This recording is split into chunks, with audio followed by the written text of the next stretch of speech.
jemaat Tuhan, mari kita bangkit berdiri bersama-sama. Kita naikkan pujian Shema Yisrael, Yahweh Eloheinu, Yahweh Echad.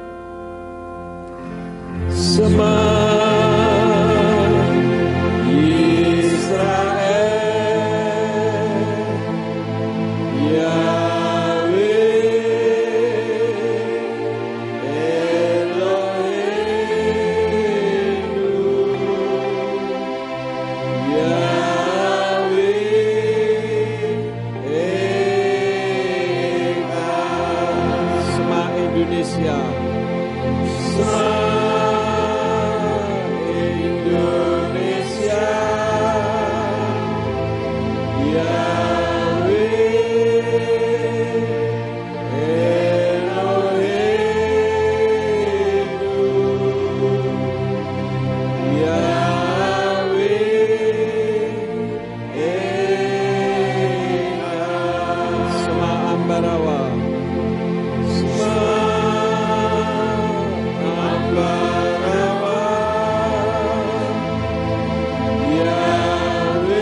dengarlah Yisrael, Indonesia dan Ambarawa.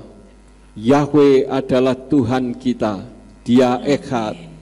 Karena itu hanya satu-satunya sesembahan yang layak dan berhak untuk disembah, Yahweh Elohim Besem Yeshua Hamasya Ruach HaKodesh.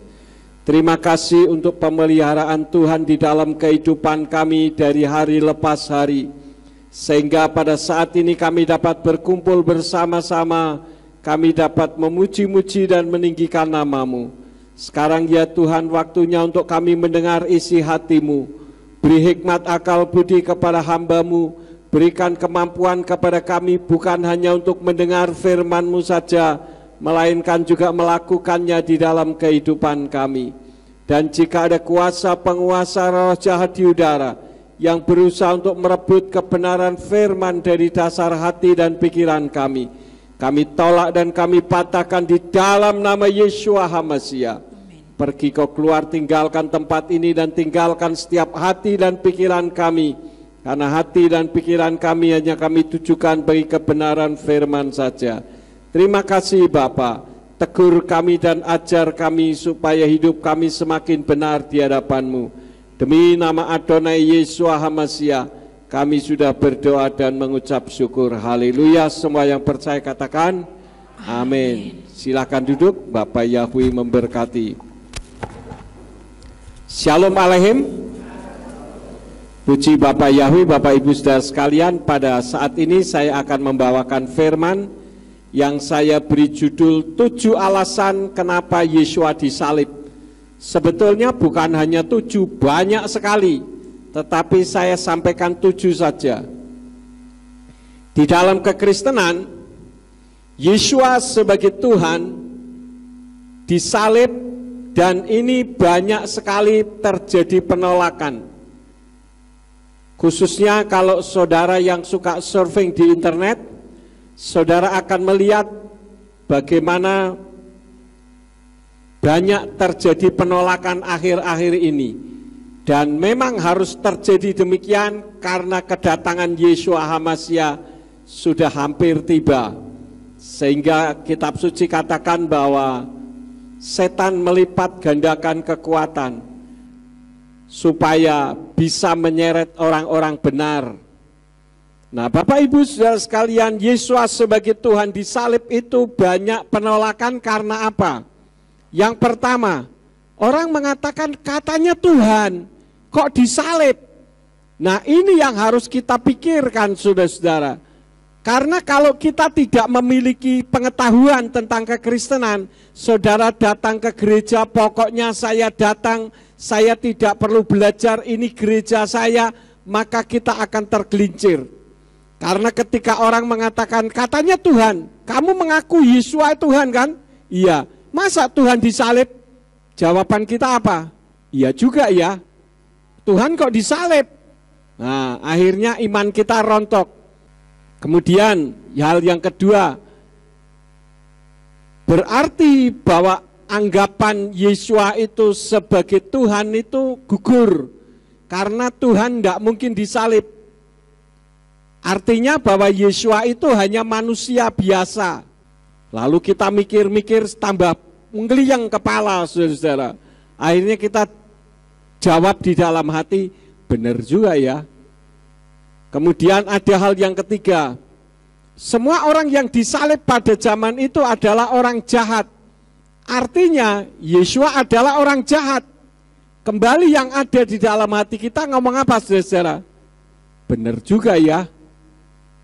Kemudian hal yang keempat, jika Yesus disalib karena menggenapi nubuatan kitab para nabi, berarti Yehuda Iskariot atau Yudas Iskariot lah yang menjadi pahlawannya.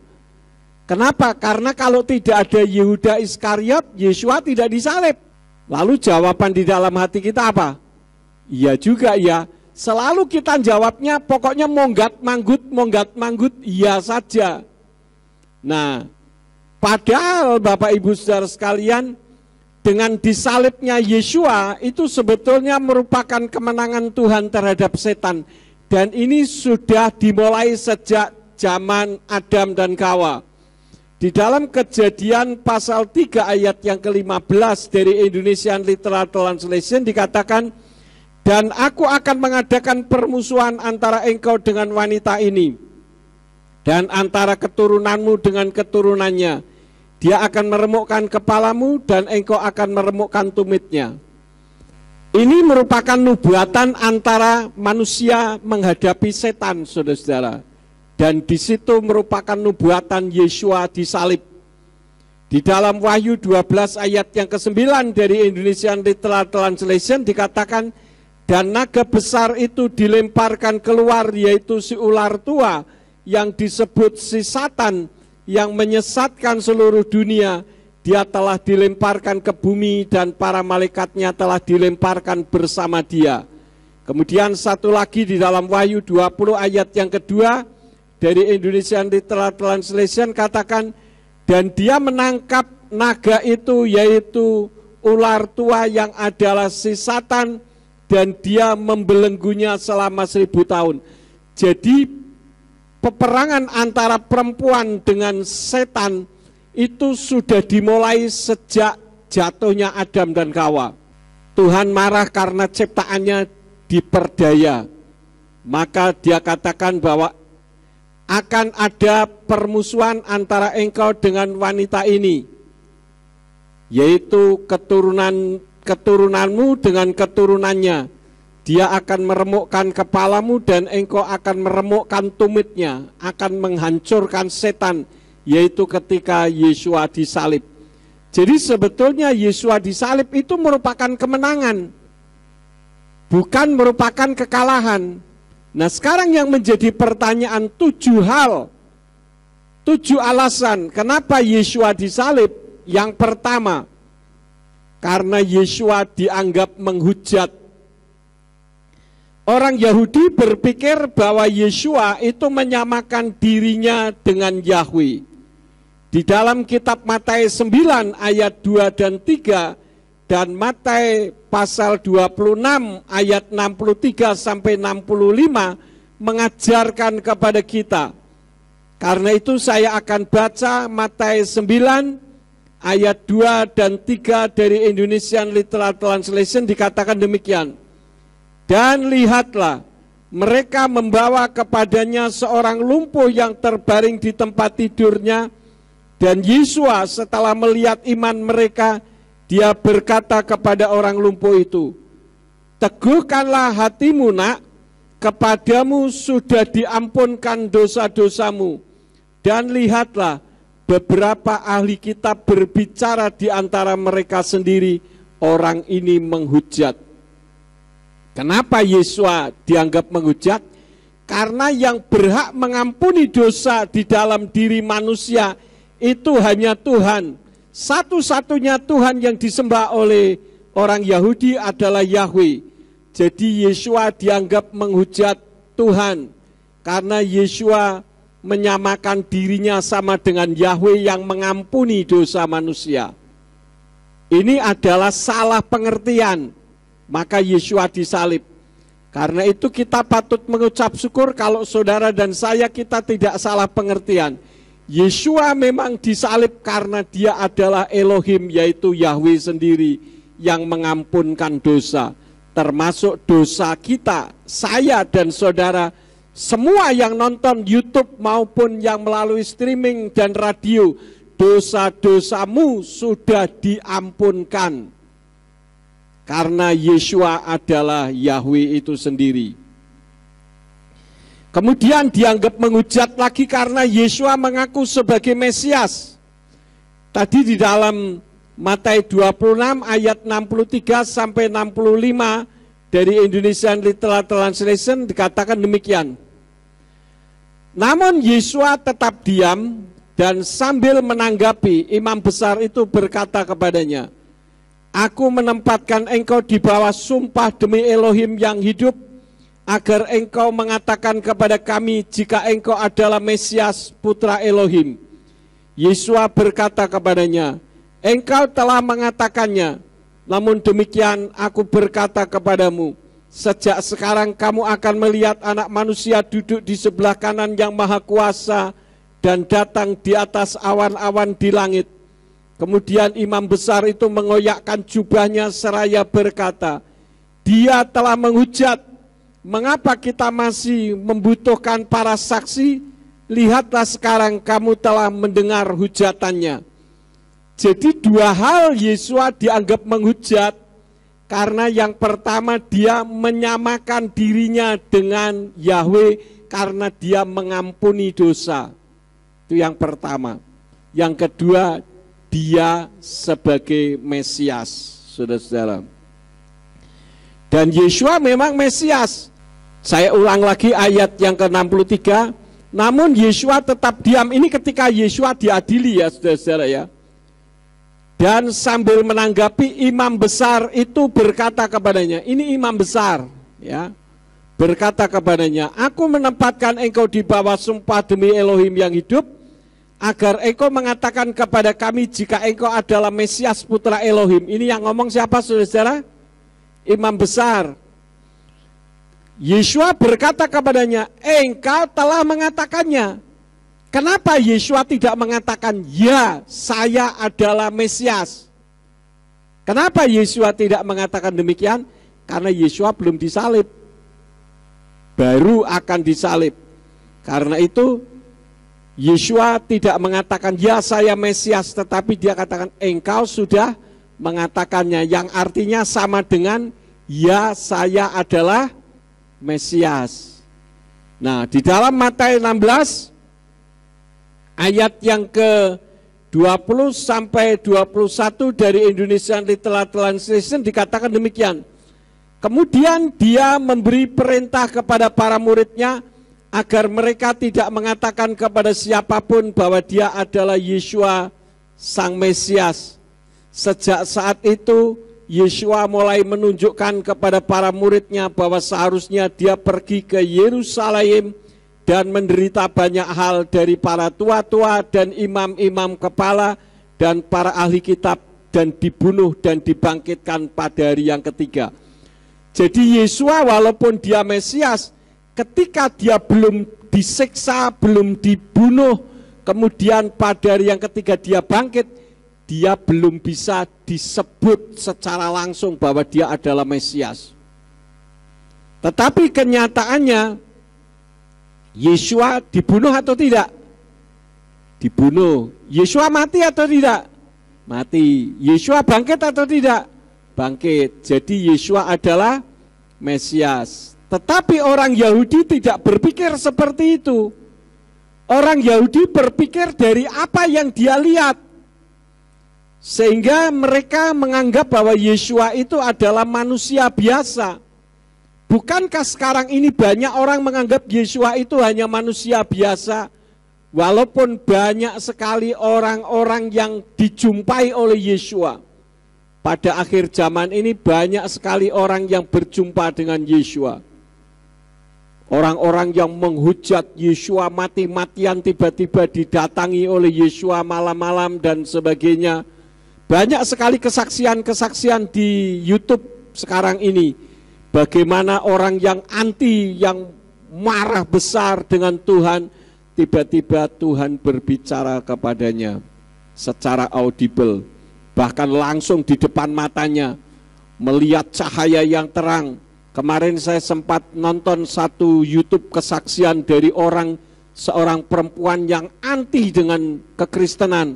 Tiba-tiba dia didatangi Tuhan dengan wujud seperti cahaya, tidak kelihatan wajahnya, tetapi dengan jubah putih, dengan tangan yang berlubang. Dan dia katakan, kalau kamu mau selamat, ikutlah aku. Dan akhirnya dia meninggalkan agamanya. Tetapi orang Yahudi tidak berpikir demikian. Orang Yahudi berpikir dari apa yang dia lihat. Di dalam Matius 13 ayat 55 sampai 56 menganggap Yeshua itu bukan Tuhan. Bukan Tuhan kok mengampuni orang dari dosa. Maka orang Yahudi tidak mengerti perkataan Yeshua yang ada di dalam kitab Yohanan 8 ayat yang ke-58 dan Yohanan 3 ayat 3 sampai 4 itu tidak bisa dipahami perkataan Yeshua. Apa sih yang ditulis di dalam Yohanan 8 ayat yang ke-58? Dari Indonesian Literal Translation dikatakan, Yeshua berkata kepada mereka, sesungguh-sungguhnya aku berkata kepadamu, sebelum Abraham ada, aku ada. Ini tidak bisa dipahami. Kenapa? Karena Abraham ada di atas muka bumi itu ribuan tahun sebelum Yeshua ada di atas muka bumi. Nah, ini tidak bisa dimengerti oleh orang Yahudi karena realitasnya Yeshua umurnya baru sekitar 30-an lebih pada saat itu. Sedangkan Abraham sudah ribuan tahun sebelumnya. Kenapa Yeshua mengatakan sebelum Abraham ada, aku ada? Karena dia adalah Yahweh itu sendiri yang turun ke bumi dalam wujud seperti manusia. Maka dia adalah kekal, maka disebut Aleph Wetau, Alfa dan Omega dalam bahasa Yunaninya. A dan Z artinya dari awal segala-galanya, dari ada sampai ada dan sampai selama-lamanya. Kemudian di dalam Yohanan 3 ayat 3 sampai 4 dari Indonesian Literal Translation dikatakan, Yeshua menjawab dan berkata kepadanya, sesungguh-sungguhnya aku berkata kepadamu, jika seseorang tidak dilahirkan dari atas, ia tidak dapat melihat kerajaan Elohim. Nikodemus berkata kepadanya, bagaimana mungkin orang dilahirkan setelah menjadi orang tua? Dapatkah dia masuk kedua kalinya ke dalam rahim ibunya dan dilahirkan? Ini adalah perkataan Nikodemus, seorang ahli Torah. Tetapi dia tidak mengerti apa yang diucapkan Yeshua. Kenapa? Karena apa yang diucapkan Yeshua ini adalah berbicara dalam dunia supranatural, sedangkan yang dipikirkan Nikodemus adalah dalam dunia nyata. Bagaimana mungkin saya sudah tua seperti ini, masuk lagi ke rahim ibu, kemudian dilahirkan? Itu mustahil. Ya mustahil karena yang dipikirkan beda dengan apa yang Yeshua pikirkan. Nah, di dalam kehidupan kita kan terkadang kita salah pemahaman dengan Tuhan. Terkadang Tuhan dipaksa untuk mengikuti pikiran kita. Bukan kita yang mengikuti pikiran Tuhan. Yang seringkali terjadi kan seperti itu, Bapak Ibu Saudara sekalian. Contoh yang nyata apa? Gampang saja bicara soal nama Yahweh kan juga seperti itu. Tuhan kan maha tahu, dia tahu isi hati saya. Yang penting kan isi hati. Ya memang Tuhan tahu isi hati, kalau dia tidak tahu isi hati dia bukan Tuhan. Cuman yang jadi masalahnya kenapa kok nuntut Tuhan tahu isi hati? Bukan kita yang harus mengetahui isi hati Tuhan.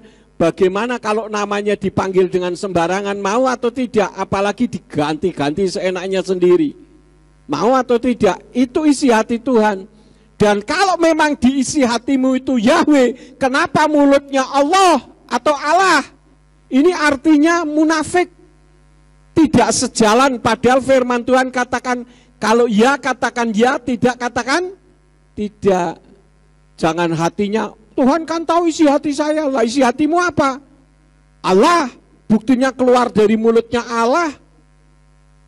Kok maksa Tuhan suruh tahu isi hati? Bukankah yang keluar dari mulut itu berasal dari hati? Nggak cocok kalau dicocokkan dengan firman Tuhan. Itu artinya memaksa Tuhan. Demikian pun Nikodemus, pikiran Yesua tidak match, tidak sejalan dengan apa yang Yesua pikirkan dengan pikiran Nikodemus. Karena itu Bapak Ibu Saudara sekalian, jika di dalam kehidupan kita mungkin saudara mengalami permasalahan di dalam kehidupan, padahal saudara sudah melakukan sesuatu yang baik, jangan salah pengertian terhadap Tuhan. Yang jelas Tuhan tidak pernah merisaukan kita sebagai anak-anaknya. Tuhan adalah satu Elohim yang penuh dengan cinta kasih kepada kita. Yang seringkali kita menyalah-nyalahkan Tuhan. Kalau sesuatu yang tidak baik terjadi dalam kehidupan kita menurut kita, kalau itu memang Tuhan izinkan, percayalah bahwa di balik itu semua ada berkat yang besar yang Tuhan sediakan di dalam hidup saudara. Itu sudah merupakan satu kepastian. Karena itu hal yang pertama, Yesua disalib karena dianggap menghujat, karena dia mengampuni dosa dan dia Mesias. Itu karena salah pemahaman. Jadi sekali lagi jangan sampai terjadi kesalahpahaman antara manusia dengan Tuhan. Saya sudah katakan bahwa mengikut Bapa Yahweh di dalam nama Yeshua HaMashiach dan Ruach HaKodesh itu bukan berarti menyelesaikan segala masalah kehidupan. Kita masih bisa sakit, kita masih bisa punya masalah, bahkan kita juga bisa bermasalah soal ekonomi, soal keluarga, soal karier dan sebagainya. Tapi itu semua bukan berarti Tuhan meninggalkan saudara. Bisa saja Tuhan juga sedang mendidik kita untuk memurnikan iman kita. Ketika kita menghadapi permasalahan, mampukah kita tetap setia kepada Tuhan? Atau kita katakan, katanya Tuhan ada, kok saya seperti ini? Saya ingatkan, Yosef itu adalah orang yang disertai oleh Bapa Yahweh, tapi dia masuk penjara. Tetapi bukan berarti Tuhan meninggalkan dia. Di penjara, Yahweh pun menyertai dia. Sampai akhirnya dia menjadi orang nomor 2 di Mitsrayim atau di Mesir. Di bawah Paro atau Fir'aun. Apakah mungkin secara akal manusia Yosef bisa menjadi orang penting di Mitsrayim, di negara orang? Tidak mungkin. Pertama, dia adalah budak. Yang kedua, dia adalah narapidana. Tidak mungkin bisa menjadi orang hebat di Mitsrayim. Tetapi segala sesuatu yang menurut akal manusia tidak mungkin, dibuat mungkin karena Tuhan yang melakukannya. Ini yang penting saudara-saudara. Yang kedua, kenapa Yesua disalib? Karena Yesua menyamakan dirinya sama dengan Yahweh. Ayat-ayatnya banyak. Zakir Naik mengatakan begini, coba orang Kristen berani membuktikan, kalau Yesus ngomong, aku Tuhan sembahlah aku hari ini sekarang juga saya jadi Kristen. Jawaban saya, tidak perlu, kekristenan tidak butuh orang model begitu. Kalau Yesua mengatakan aku Tuhan sembahlah aku baru aku jadi orang Kristen, saya mengatakan Zakir naik bukan manusia, karena dia tidak pernah mengatakan aku manusia dengarkan aku. Pernah saudara mendengar Zakir naik mengatakan aku manusia dengarkan aku? Tidak pernah. Tapi saya mengakui kalau dia itu manusia, karena wujudnya manusia dan ciri-ciri manusia ada padanya. Yesua tidak pernah mengatakan aku Tuhan sembahlah aku, tetapi ciri-ciri Tuhan ada di dalam dirinya. Dan yang meminta disembah-sembah adalah setan. Yesua Tuhan, jadi tidak perlu minta disembah, ya memang dia sudah Tuhan. Kalau saudara laki-laki, tidak perlu membuktikan kalau saya ini laki-laki loh saudara-saudara. Buktinya apa? Ngerokok. Buktinya apa? Petentang-petenteng misalkan. Loh, justru orang yang seperti itu belum tentu laki-laki. Kalau orang laki-laki tidak perlu membuktikan dirinya laki-laki, atau saudara tidak percaya kalau aku laki-laki tak pelorot ke misalkan. Ya tidak perlu sampai seperti itu. Ciri-ciri laki-laki kan ada. Kalau saudara ke Thailand, saudara bisa bingung lagi. Laki-laki lebih cantik daripada perempuan. Loh iya betul saudara-saudara. Saudara nonton di YouTube pada saat ada kontes waria. Itu lebih cantik-cantik daripada perempuan. Perempuannya kalah saudara-saudara. Walaupun tidak akan pernah bisa punya anak. Nah ini kita jangan terkecoh ya. Ciri-ciri Tuhan ada padanya. Dan saya membuktikan beberapa ayat. Misalkan di dalam Yohanan 10 ayat 30, Yohanan 12 ayat 45, Yohanan 15 ayat 23, Yohanan 8 ayat 24 dan 27. Saya akan baca satu persatu. Yang pertama, Yohanan 10 ayat 30. Di dalam kitab Brit Kadasa di sana berbunyi Ani wahaf ekhat. Aku dan Bapa itu satu. Siapa sih yang disebut dengan Bapa? Tentu Yahweh. Bukan Pak Sarmujito atau Bapak siapa begitu terserah ya. Bukan itu, tetapi yang dimaksud Bapa di situ adalah Bapa Yahweh. Jadi aku dan Bapa adalah satu. Ini masih ada yang menyangkal saudara-saudara. Oh itu maksudnya satu visi dan satu misi. Ya wis lah sakarepmu. Wong anda ada satu visi dan satu misi kok. Ngomong satu visi dan satu misi ini menyangkali.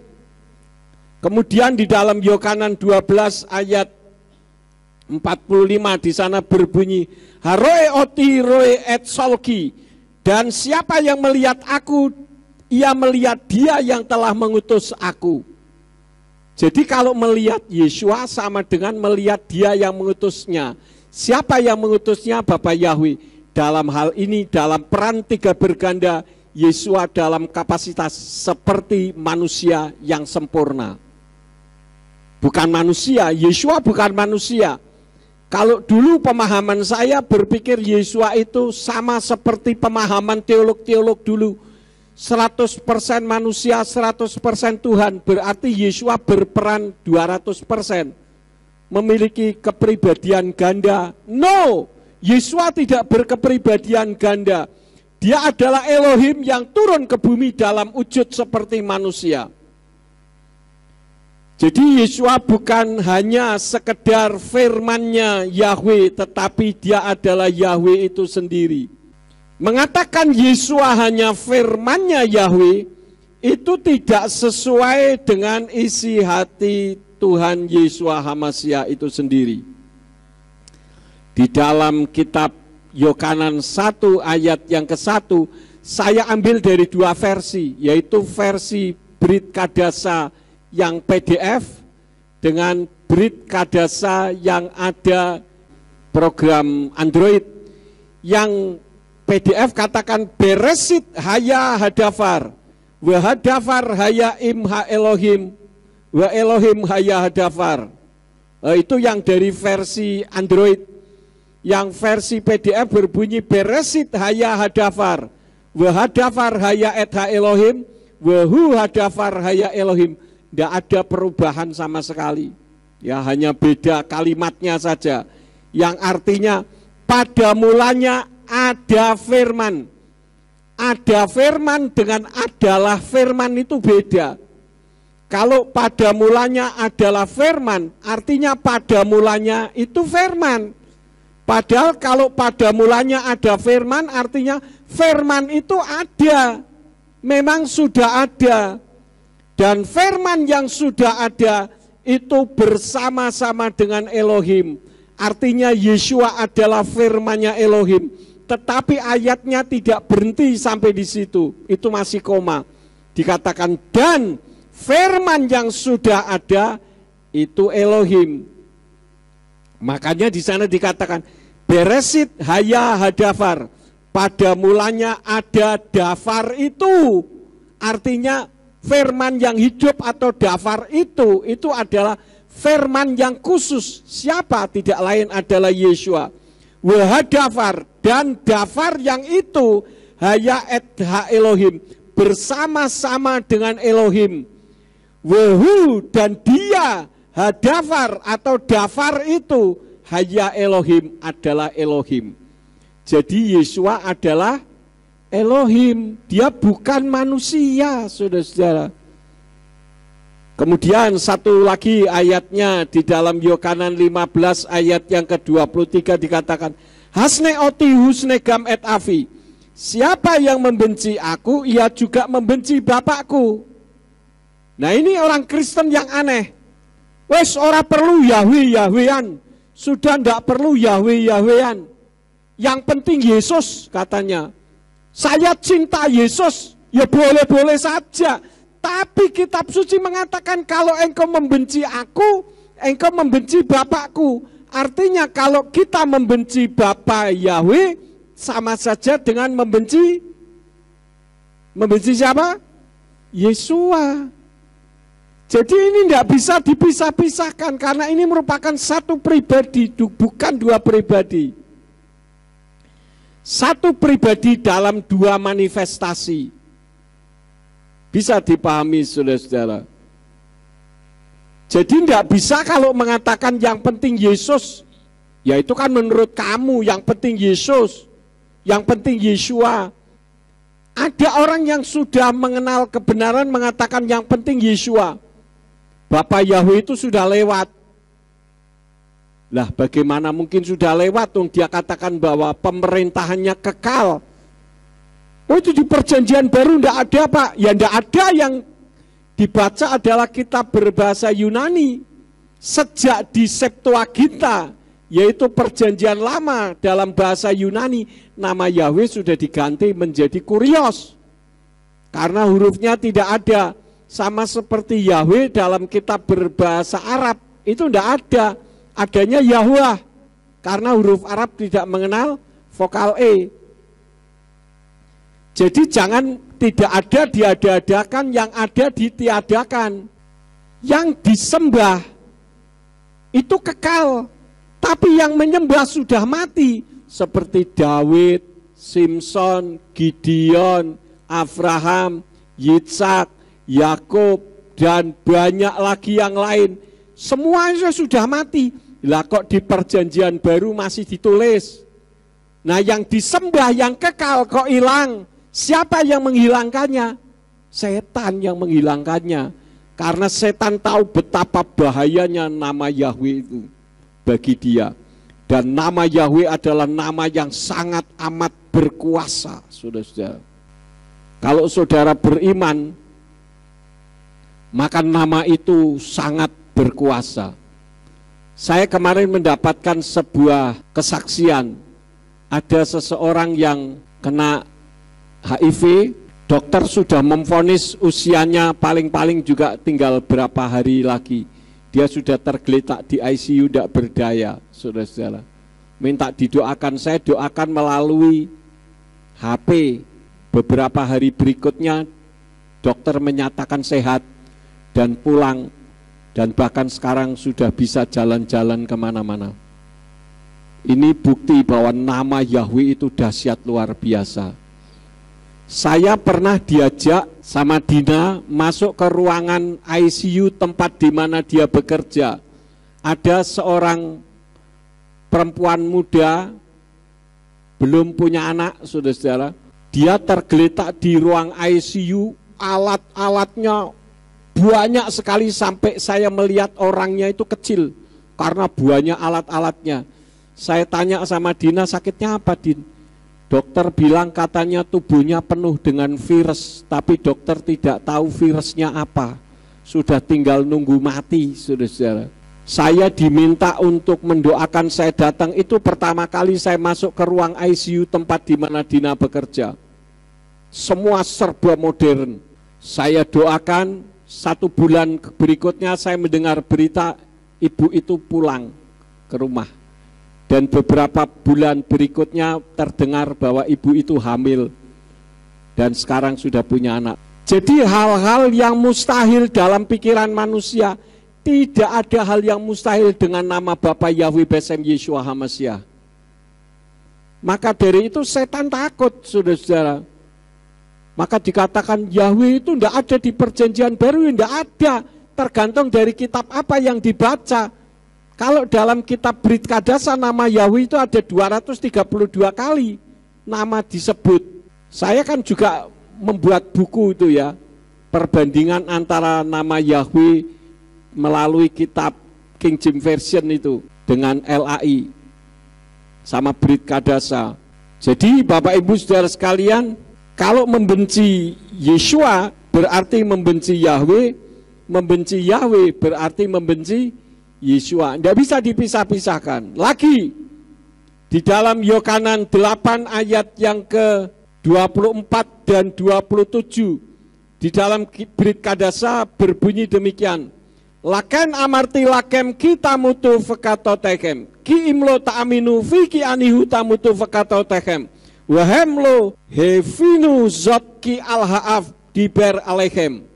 Yang kalau diterjemahkan, oleh karena itu aku berkata kepadamu bahwa kamu akan mati dalam dosa-dosamu, sebab jika kamu tidak percaya bahwa akulah dia fiki anihu, maka kamu akan mati dalam dosa-dosamu. Mereka tidak mengerti bahwa dia membicarakan Bapa kepada mereka.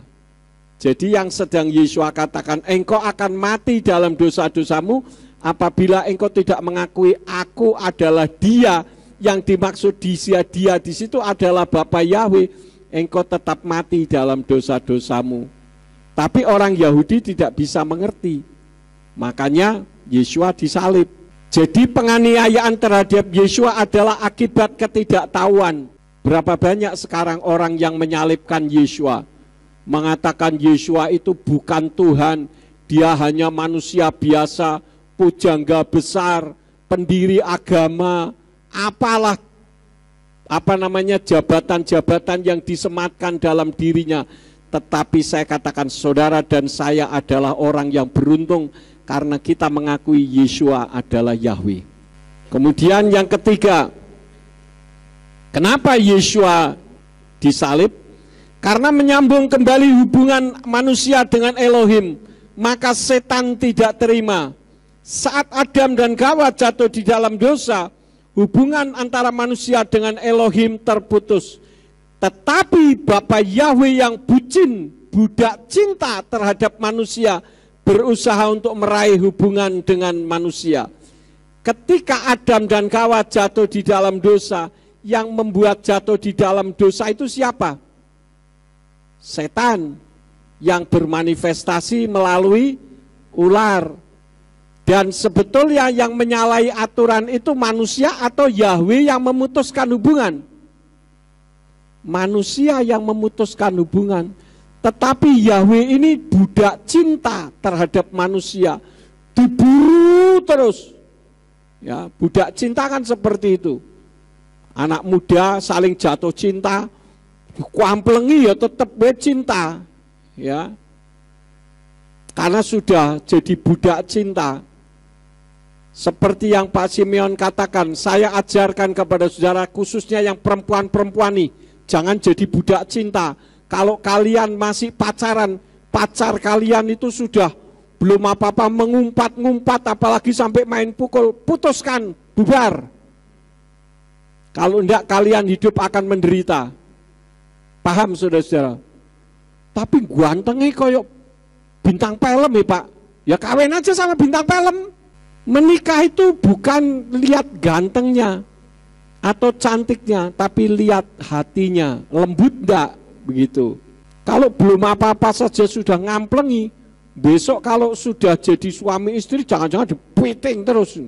Dulu ada orang saudara-saudara yang saya ingatkan, jangan menikah apalagi dia tidak satu iman.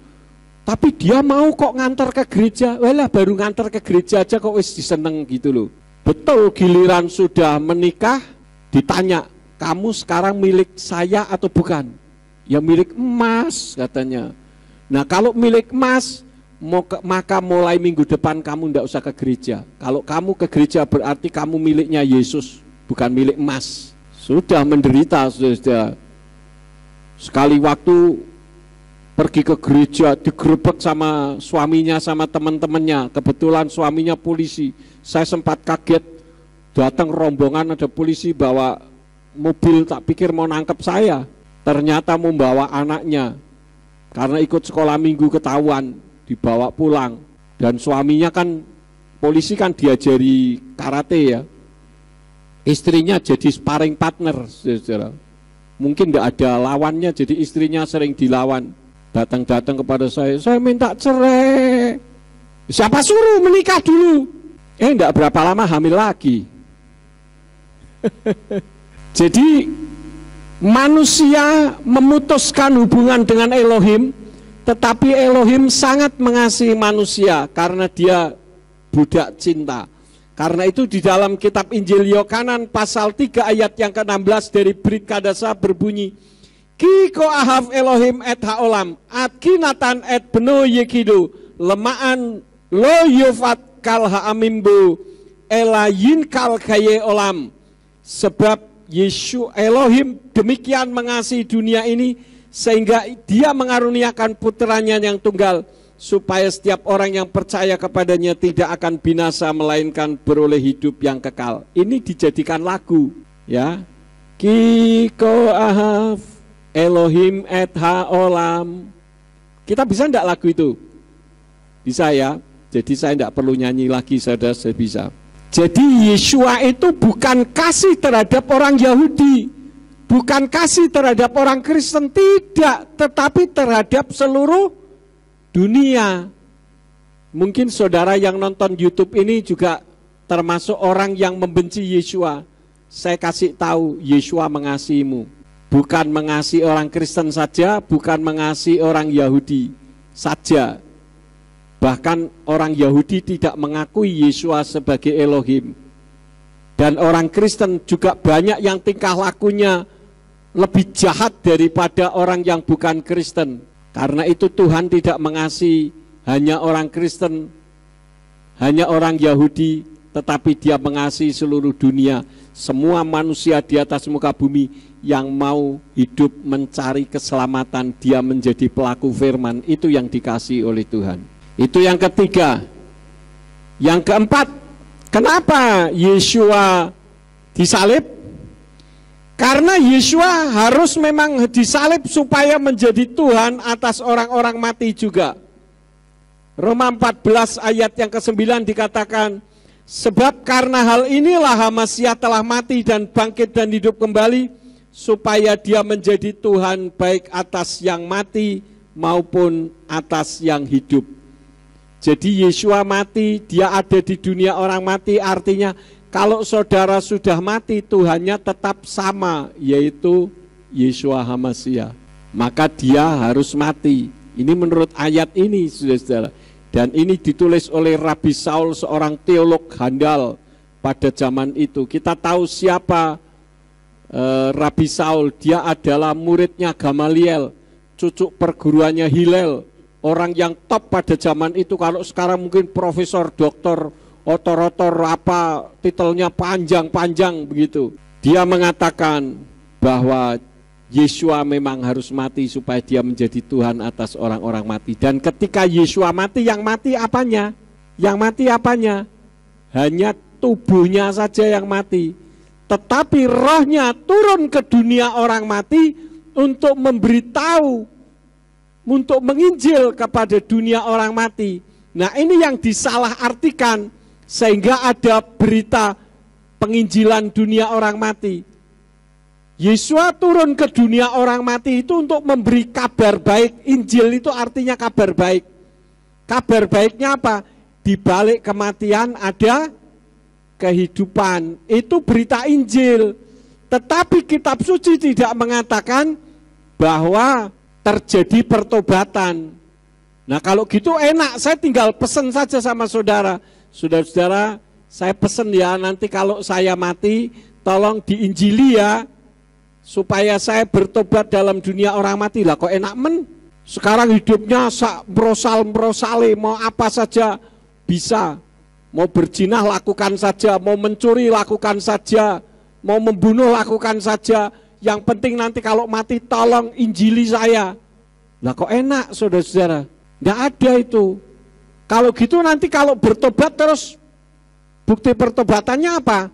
Baptis. Berarti ada baptisan dunia orang mati. Nah, dunia orang mati airnya pakai apa? Tambah bingung saudara. Ya. Yesua turun ke dunia orang mati untuk membuktikan.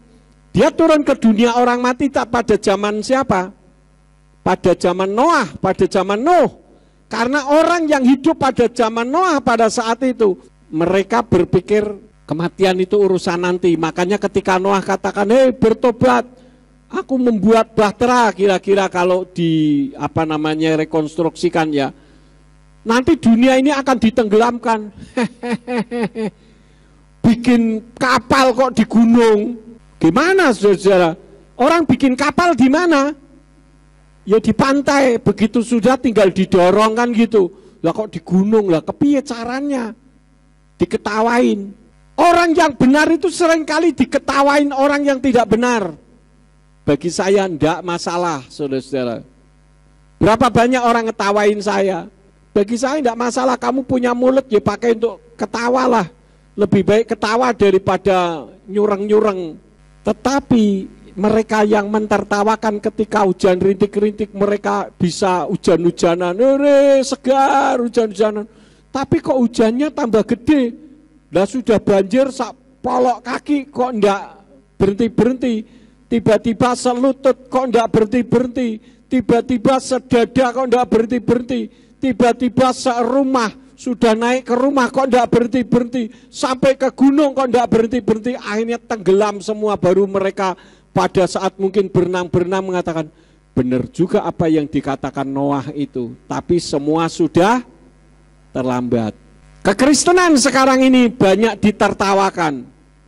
Bahkan dibubarkan karena dianggap ajaran sesat. Itu kan menurut orang yang tidak mengerti kebenaran. Biar saja diketawain. Nanti sekali waktu yang mentertawakan akan kecewa, menyesal.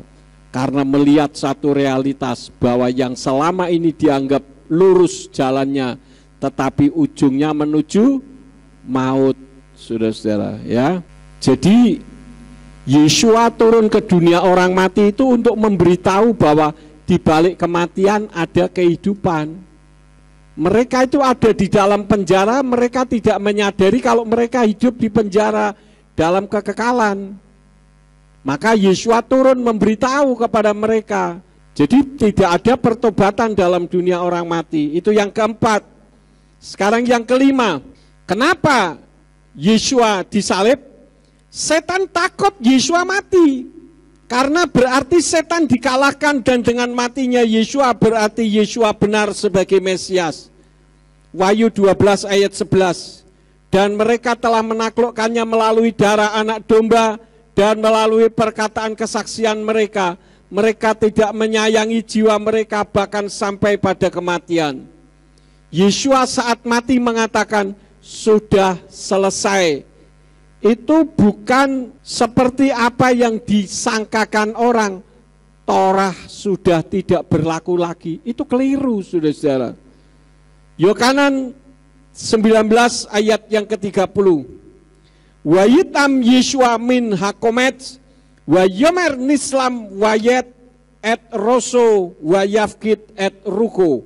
Kemudian Yeshua, ketika Yeshua mengecap anggur asam itu, dia berkata, selesailah sudah. Dan seraya menundukkan kepala, dia menyerahkan rohnya. Kata nislam wayet, hurufnya nun, sin, lamet, mem akhir, dan waw, yod, serta tet. Itu yang dimaksud berakhir adalah sudah tergenapi, sudah selesai. Semua predikat menjadi Mesias itu sudah selesai. Artinya kalau orang sekolah itu sudah diwisuda, saudara-saudara. Saya lulus kedokteran, sudah ujian pendadaran, ujian skripsi sudah lulus. Artinya saya sudah dapat S1. Tetapi kalau saya tidak diwisuda, saya tidak menerima gelar sebagai seorang dokter. Bisa dipahami, saudara. Hanya lulus sekolah saja. Maka Yeshua, walaupun dia adalah Mesias, dia harus mati, disiksa mati, bangkit pada hari yang ketiga, baru dia layak disebut Mesias. Dan itu dia katakan sudah selesai. Jadi bukan berarti kitab Torah tidak berlaku. Sekarang ini ada gereja yang memisahkan antara Torah dengan kasih karunia, antara perjanjian lama dan perjanjian baru. Dikatakan bahwa perjanjian lama sudah tidak berlaku. Lah kok tidak konsekuen? Kalau perjanjian lama sudah tidak berlaku, kenapa masih khotbah di perjanjian lama? Kalau tidak berlaku jangan dipakai untuk khotbah dong. Kalau mengatakan kitabnya orang Kristen itu palsu, ya jangan menggunakan kitabnya orang Kristen untuk mencari referensi. Kan begitu. Nah ini banyak kekeliruan. Dikatakan sudah tidak berlaku. Karena Torah sudah tidak berlaku. Torah itu jangan membunuh, jangan mencuri, jangan berzina, jangan bersaksi dusta. Sekarang masih berlaku apa tidak? Lah tadi orang ngomong katanya perjanjian lama Torah sudah tidak berlaku. Lah kalau tidak berlaku konsekuen dong. Mau mencuri, mencuri saja. Mau berzina, berzina saja. Mau membunuh, membunuh saja. Mau berdusta, dusta saja. Oh sudah tidak berlaku kok. Nah ini menunjukkan kalau antara perjanjian lama dan perjanjian baru tidak bisa dipisah-pisahkan, saudara-saudara. Jadi kata nislam wayet itu adalah penggenapan Yeshua sebagai Mesias. Maka setan tidak suka kematian Yeshua. Maka ada berita bahwa Yeshua tidak mati, tetapi ada orang yang diserupakan. Saya bilang statement ini tidak masuk akal. Misalkan saya mau disalib, misalkan saya mau disalib, saya sudah disiksa. Terus ada orang yang diserupakan, katakanlah Pak Sarmujito. Sorry Pak Jito untuk ilustrasi. Pak Sarmujito diserupakan, wajahnya Pak Sarmujito itu berubah. Orang melihat wajah Pak Sarmujito itu wajah saya. Lalu Pak Sarmujito diseret-seret. Lah sayanya kemana? Apa menghilang begitu saja? Ini tidak masuk akal. Kemudian ketika diseret-seret, dipenteng mau disalib. Pak Jito ketika mau disalib, kira-kira mau ngomong apa? Kuserahkan tubuh, jiwa, dan rohku ke dalam tanganmu Tuhan. Begitu Pak Jito? Pasti ngomong, lihat matamu dulu. Lihat yang benar, saya ini bukan Pak Yakob. Pelotot yang benar matanya, kan gitu. Masa diem saja? Ya wis lah. Memang wis ditakdirkan mati disalib. Itu tidak masuk akal, saudara-saudara. Lagian saya sudah disiksa, sudah koprot, sudah hancur-hancuran. Seperti kemarin kasus terjadi perampokan bank BPR di Lampung. Kan ada yang ketangkep tuh, mukanya babak belur semuanya, hancur wajahnya, dipukulin, berdarah-darah. Yeshua lebih dari itu. dia hancur. Lah Pak Sarmujito yang nggak tahu apa-apa, wajahnya diserupakan. Kira-kira ketika disalib wajahnya babak belur apa enggak? Babak belur apa enggak kira-kira? Ya enggak, enggak diseksa kok. Pak Cito kan enggak diseksa, diserupakan saja. Nah ini juga enggak masuk akal, saudara. Apakah diserupakannya termasuk babak belurnya? Ini juga enggak masuk akal lagi. Setan takut Yesua disalib. Karena Yesua layak disebut sebagai Mesias, layak menjadi penyelamat manusia seluruh bumi, maka dia katakan selesailah sudah. Itu pisudahnya Yesua menjadi Mesias, bukan perbedaan antara Torah dengan kasih karunia. Lalu kenapa kok di perjanjian lama Tuhan itu identik dengan kekejaman? Saya kasih tahu, Bapak Yahweh membunuh bukan karena manusia tidak bersalah, karena melanggar firman maka dibunuh. Nah di perjanjian baru kok tidak? Lah saudara tahu siapa yang di perjanjian baru? Yesua itu siapa? Dia adalah Yahweh itu sendiri yang turun ke bumi. Jadi kalau di perjanjian lama itu lebih disoroti Yahweh yang melakukan eksekusi, artinya sebagai eksekutor karena melakukan kejahatan maka harus diperlakukan dibunuh. Nah kalau di perjanjian baru lebih disoroti bahwa Yesua atau Elohim itu penuh dengan cinta kasih, bucin, budak cinta. Tapi Tuhannya sama enggak? Sama. Jadi kalau dikatakan perjanjian lama identik dengan Tuhan yang kejam, perjanjian baru identik dengan Tuhan yang penuh kasih, ini orang enggak mempelajari firman dengan baik.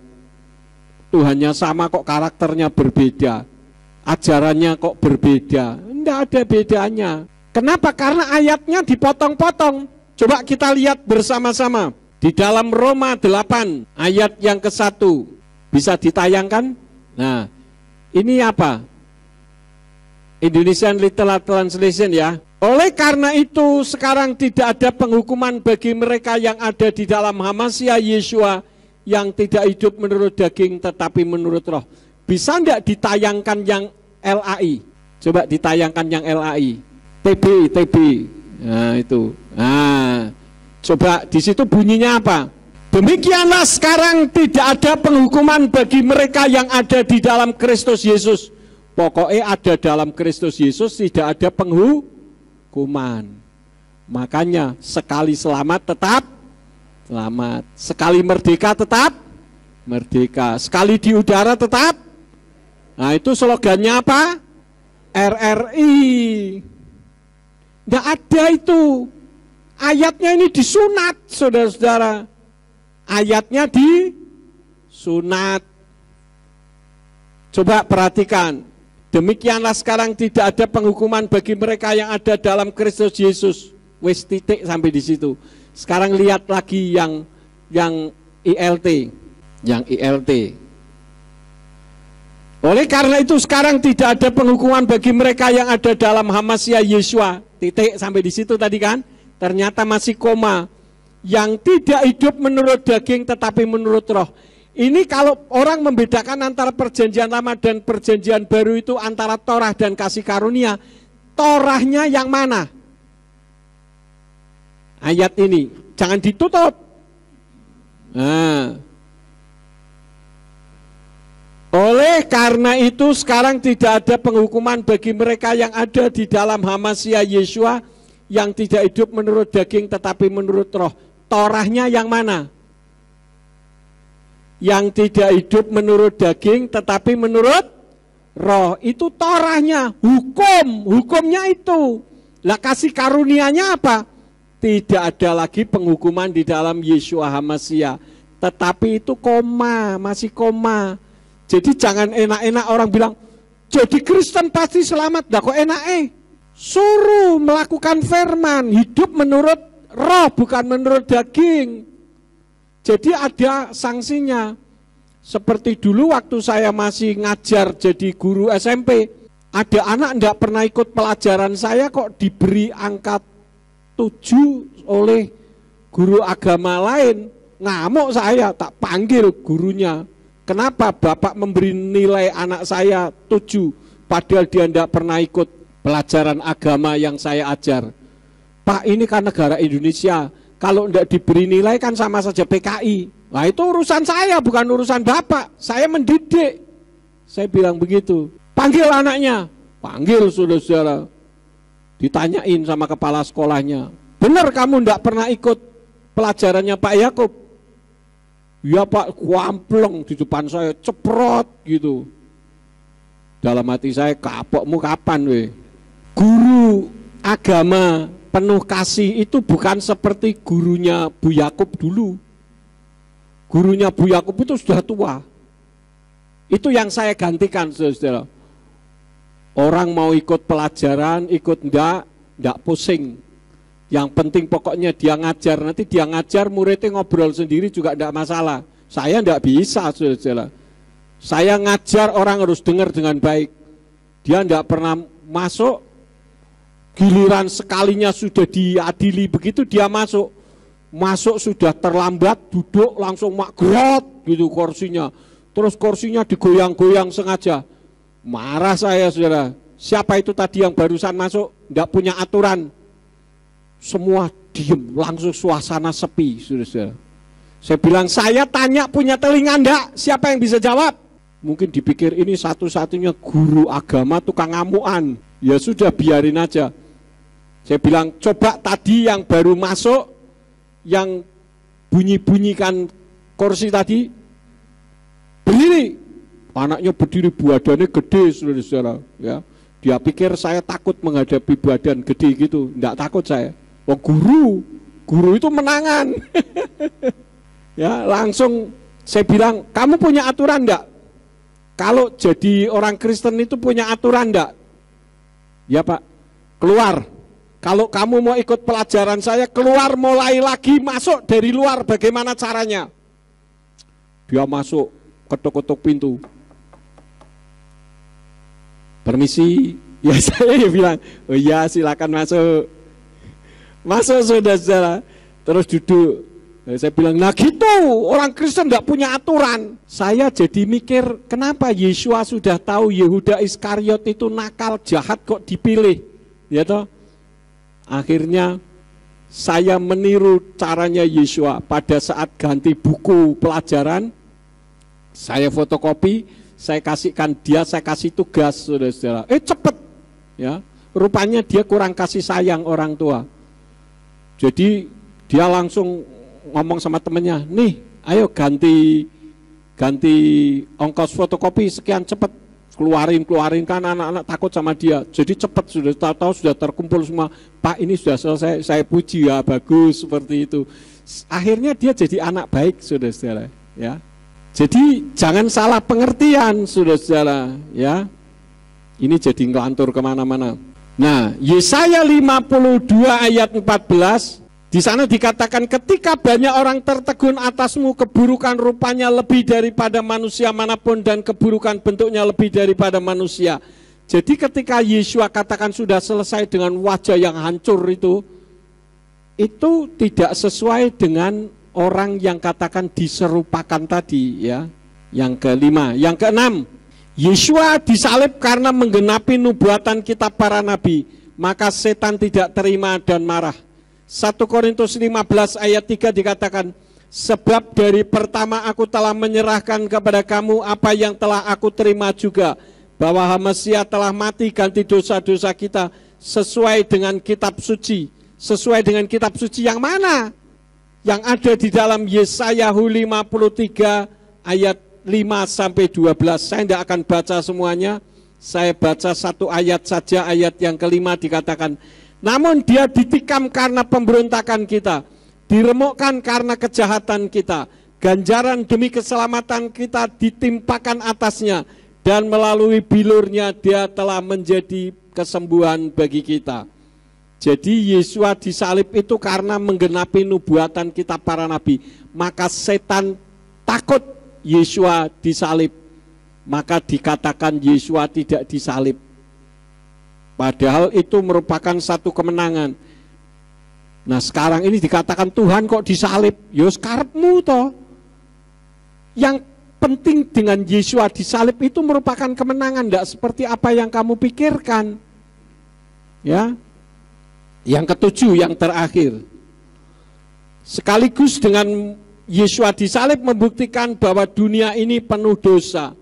Yang benar dibunuh tanpa pembuktian kesalahannya. Matius 27 ayat 22 sampai 24. Berkatalah Pilatus kepada mereka, selanjutnya aku harus berbuat apa terhadap Yesua yang disebut Hamasya? Mereka semua berkata kepadanya, biarlah dia disalibkan. Dan gubernur itu berkata, karena dia telah melakukan kejahatan apa? Namun mereka terus berteriak dengan lebih keras sambil berseru, biarlah dia disalibkan. Dan Pilatus ketika melihat bahwa hal itu tidak menghasilkan apapun, sebaliknya malah menimbulkan kekacauan, dengan mengambil air ia membasuh tangannya di hadapan kerumunan itu seraya berkata, perhatikan perkataannya, aku tidak bersalah terhadap darah orang benar ini. Kamu akan lihat. Jadi setan tidak ingin topengnya terbongkar, tetapi justru dengan menyalibkan Yesualah kepalsuannya terbongkar. Karena Yohanan 10 ayat 10 katakan, pencuri tidak datang kecuali untuk mencuri dan membunuh dan membinasakan. Aku datang supaya mereka memperoleh hidup dan memperolehnya berkelimpahan. Yohanan 8 ayat 44. Kamu berasal dari bapakmu si Satan, dan kamu mau melakukan keinginan bapakmu. Ia adalah pembunuh manusia sejak semula, dan dia tidak berdiri dalam kebenaran, karena kebenaran tidak ada di dalam ia. Tatkala seorang berkata dusta, ia berkata dari dirinya sendiri, karena dia dan bapaknya adalah pendusta. Jadi jelas Yesua disalib itu merupakan bukti bahwa dunia itu penuh dengan kejahatan. Pilatus saja mengatakan, aku tidak bersalah terhadap orang benar ini. Yesua tidak layak untuk disalib, tapi tetap disalib. Pokoknya. Nah, orang yang anti dengan nama Yahweh kan gitu, pokoknya. Ya, kemarin Pak Simeon di sekolahannya, di diskusi grup WA dokter, dikeroyok sama teman-temannya, keroyok banyak orang. Ya, tapi kebenaran enggak penuh dengan ketakutan. Wong yang salah saja teriakannya kenceng, masa yang benar takut? Ya, kemarin dia berhasil mematahkan teman-temannya yang calon-calon dokter. Saya bilang calon dokter kok kopone lah entetean. Ya. Saya malah mau kalau saya masuk sekalian di situ. Kadang gemesi gitu loh. Nyuruh kita belajar dari mereka, tapi mereka enggak pernah mau belajar dari kita. Mari kita fair. Kalau Pak Yakub sesat, mari luruskan saya ini loh yang sesat ini. Diluruskan supaya saya enggak tersesat. Masa orang Kristen sudah tahu ada orang tersesat malah disesat-sesatkan? Pertobatkan dong, mari kita dialog. Wong enggak punya data kok, wong bahasa Inggris saja enggak ada nama Allah. Bahasa Yunani juga enggak ada Allah, apalagi bahasa Ibrani. Kok harus Allah itu loh? Heran saya. Padahal di dalam 1 Yohanan 2 ayat 22 dikatakan apa? Siapakah pendusta itu jika bukan dia yang menyangkal Yesua bukan Mesias? Inilah Soten Hamasya atau antikris yang menyangkal Bapa dan Putra. Jadi orang yang menyangkal Bapa itu antikris, Soten Hamasya. Jangan enak-enak kamu. Ya. Ngomong yang penting Yesus, yang penting Yesus. Yesus yang mana? Sekarang terakhir kesimpulan. Ada 4. Yang pertama, Yesua Hamasya itu Yahweh Elohim dalam wujud seperti manusia, yaitu satu pribadi dalam 3 manifestasi dengan Ruach HaKodes yang disebut Immanuel. Jadi kembali saya tegaskan, Yesus bukan Allah, Yesus bukan Allah, dan ini surganya beda. Yesua Hamasya adalah Yahweh Elohim yang turun ke bumi dalam wujud seperti manusia. Yang kedua, Yesua Hamasya bukan sekedar firman, melainkan Elohim itu sendiri. Perjanjian lama dan perjanjian baru yang ketiga tidak bisa dipisahkan sehingga memisahkan antara Torah dengan kasih karunia. Melainkan perjanjian lama berfokus pada eksekusi akibat manusia melakukan pelanggaran firman, Sedang perjanjian baru berfokus pada pengampunan Bapa Yahweh terhadap manusia, yaitu turunnya dirinya kepada manusia untuk menyelamatkannya seluruh bumi. Jadi ini tidak ada beda antara perjanjian lama dan perjanjian baru. Yang keempat, yang terakhir, Yeshua HaMashiach itu Mesias, juru selamat manusia. Yeshua HaMashiach yang Allah itu Yeshua yang lain yang ditulis dalam 2 Korintus 11 ayat yang keempat. Apa sih yang ditulis di dalam 2 Korintus 11 ayat 4? Karena ternyata kamu terus bertenggang rasa dengan baik, tatkala ada yang datang memberitakan Yeshua yang lain yang tidak pernah kami beritakan, atau kamu menyambut roh yang berbeda dengan yang tidak pernah kamu sambut, dan Injil yang berbeda yang tidak pernah kamu terima. Jadi Yesus yang Allah itu adalah Yesus yang lain, yang bukan juru selamat. Nah, orang yang dulu bagaimana Pak? Dulu lain, karena kita tidak tahu. Yang jadi masalahnya adalah kalau sudah tahu tetapi tidak mau tahu, itu yang jadi masalah. Dan saya sedikit garis bawahi tadi tentang perkataan saya masalah di grup WA Pak Simeon Sulistyo. Barangkali ini didengar oleh institusi pendidikannya. Pak Simeon tidak mengatakan calon-calon dokter koplo, yang ngomong itu saya. Membedakan nama sebutan bahasa budaya saya tidak ngerti kok. Mau jadi dokter. Itu saya yang ngomong loh ya, bukan Pak Simeon. Jadi jangan salah pengertian. Itu saja Bapak Ibu Saudara sekalian yang saya sampaikan. Kita sebagai orang yang sudah mengerti kebenaran, biarlah kita berpegang pada kebenaran, karena kebenaran itu harus kembali kepada kitab suci. Saya bersyukur sekarang di YouTube sudah banyak orang menyebut nama Yahweh, walaupun Allahnya masih ngibrit ngikut saja. Ya, mari kita bangkit berdiri bersama-sama. Bapa, kami bersyukur pada pagi hari ini Engkau sudah menyampaikan isi hatimu. Engkau teguhkan kami, Engkau tunjukkan kasih-Mu yang luar biasa, sehingga Yeshua HaMashiach rela mati tergantung di kayu salib untuk menggenapi rencana dan kehendak Bapa yang sempurna, supaya kami diselamatkan. Ada begitu banyak orang di luar sana yang melecehkan Yeshua, yang tidak beriman kepadamu. Kami mohon pengampunan-Mu ada bagi mereka. Kami rindu supaya orang-orang yang mencari kebenaran, mencari keselamatan mereka boleh ditemukan oleh Engkau. Engkau boleh memanggil mereka, menetapkan mereka menjadi umat-Mu, supaya mereka diselamatkan Bapa. Bagi setiap kami menyampaikan kebenaran, karena kami tahu itulah kehendak Tuhan dalam kehidupan kami, supaya kami pergi, supaya kami memberitakan kebenaran, supaya kami menjadikan banyak bangsa murid Yeshua untuk belajar kebenaran. Terima kasih Bapa, terpuji-puji akan nama-Mu. Berkati Bapak Gembala Yakub yang sudah menyampaikan isi hati-Mu. Pakai beliau semakin hari semakin heran. Beri kesehatan, kekuatan, umur yang panjang untuk terus melayani pekerjaan Tuhan, melayani jiwa-jiwa, baik di Ambarawa, di Indonesia, bahkan di luar negeri, dan semuanya untuk kemuliaan bagi nama-Mu. Berkati jemaat-Mu yang sudah mendengarkan, baik di ruangan ini maupun mereka yang ada di rumah masing-masing. Kami percaya penyertaan dan pemeliharaan-Mu ada bagi setiap kami. Di dalam nama Adonai Yeshua HaMashiach kami sudah berdoa dan mengucap syukur. Haleluya. Amin. Silakan duduk Bapak Ibu. Baik saudara-saudara, terima kasih untuk persembahannya untuk radio. Kita terus berupaya supaya radio terus berkumandang, karena banyak memberikan berkat bagi jiwa-jiwa yang mendengarkannya. Kita akan akhiri, mari kita bangkit berdiri bersama-sama. Kami mengucap syukur kepadamu Bapa Yahweh yang Engkau telah memberi kesempatan untuk kami beribadah pada hari ini. Engkau berkati semua yang telah mendengarkan firman-Mu, baik yang ada di ruangan ini maupun yang ada di rumah masing-masing, baik melalui streaming maupun melalui radio. Engkau yang akan menolong ya Tuhan. Berkati senantiasa. Kalau sebentar kami akan pulang, Kirim malaikat untuk menjaga, melindungi kami, tibakan sampai di rumah dengan selamat, jauhkan dari mara bahaya, malapetaka di jalan, supaya sesampainya di rumah kami dapat melakukan aktivitas.